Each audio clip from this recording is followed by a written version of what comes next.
흥미로운 해외 소식을 콕 집어 전해드리는 피커TV입니다. 일본은 한국과의 회담을 앞두고 다시 한번 입장을 강하게 주장하는 모습을 보여주고 있습니다. 또한 예측치 못한 발표로 한국을 상당히 당황스럽게 하고 있는데요. 어떤 내용인지 알아보았습니다.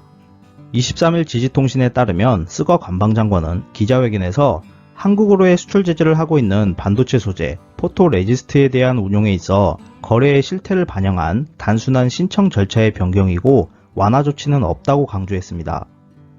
이어 스가 씨는 녹음기를 틀어놓은 것처럼 또다시 국가 간 약속을 준수하고 한국 측에 현명한 대응을 요구한다고 말했는데요. 한국은 충분히 현명한 대응을 잘 하고 있는데 뭘 저렇게 해달라고 요구하는지 모르겠습니다.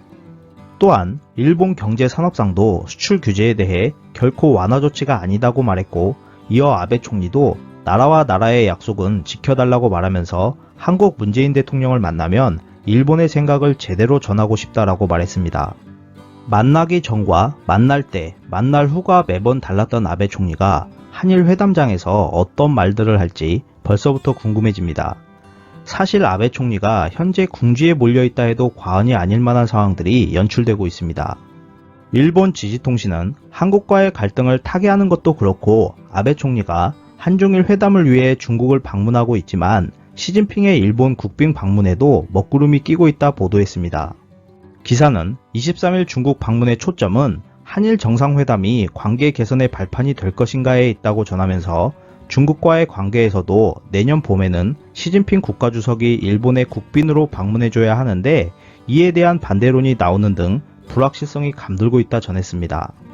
지난 13일 아베 총리는 강연에서 중일 관계는 완전히 정상 궤도로 돌아왔다. 하루 종일 뗄래야 뗄 수 없는 관계다 라고 말하며 시진핑 주석의 방일 성공에 자신감을 보였습니다만, 현재 중국과의 센카쿠 열도 분쟁이 계속되고 있고 또한 중국 당국에 의한 일본인 구속 문제가 잇따르고 있는 것들 때문에 아베를 지지하는 보수층들이 반발하고 있는 상황입니다. 여기에 자민당 보수파 의원은 국빈 방일을 환영할 수 있는 환경은 없다. 우려의 목소리는 국민들 사이에서 날로 높아지고 있다고 지적했습니다.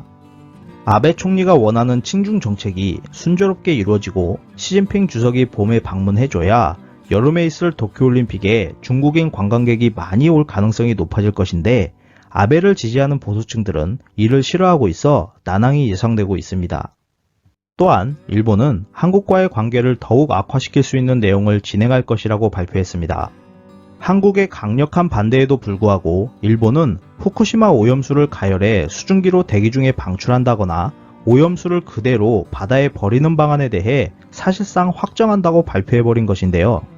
지난달 28일 한국은 일본이 오염수를 처리할 때 과학적으로 신뢰할 수 있는 것인지 주변국에 충분한 설명을 한 후 반드시 협의 절차를 거친 다음에 진행해야 한다는 입장을 밝혔습니다. 하지만 일본은 그간 오염수 이야기가 나올 때마다 처리 방법이 정해진 게 없다며 답변을 피해갔었습니다. 결국 막무가내식으로 주변국이 피해를 보든 말든 공멸을 향해 돌진하는 모습을 보여주고 있는데요. 우리나라도 한국의 생각을 일본에 제대로 전달할 필요가 있어 보입니다. 이상 피커TV였습니다. 감사합니다.